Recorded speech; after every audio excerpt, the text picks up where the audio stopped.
Next હવે જે space છે બેન્કિંગ BFSI આરબીઆઈનું એક એક્શન NBFCs પર પણ આપણે જોયું, ત્યાં પણ એક ફોકસ આવતું દેખાયું હતું માર્ચ મહિનામાં. ખાસ કરીને આ સ્પેસ પર કેટલું ફોકસ રાખવું જોઈએ, ફિનાન્શિયલ પર અગર નજર કરીએ તો ત્યાં કઈ રીતે એક ઇન્વેસ્ટમેન્ટ માટેનું એક સ્ટ્રેટેજી રહેશે? BFSI ખાસ કરીને બેન્કિંગ આપણે જોયું કે તો તે ઓલમોસ્ટ એક વર્ષથી અંડર પરફોર્મ કરી રહ્યું છે અને એના ઘણા બધા અલગ અલગ કારણો છે. બટ મને લાગે છે કે જે પ્રમાણે આપણે બુલિશ વ્યૂ લઈ રહ્યા છે ઇકોનોમિક ગ્રોથનો, તો બેન્કિંગ સેક્ટર પાછળ ના રહી શકે.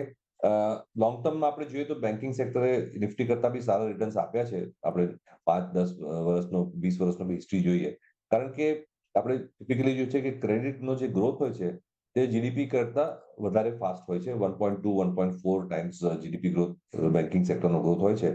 તો લોંગ ટર્મ વ્યૂ લઈને આપણે ચાલીએ તો obviously banking is become more attractive, ખાસ કરીને કારણ કે લાસ્ટ 1-1.5 વર્ષથી આપણે અંડર પરફોર્મન્સ જોયું છે.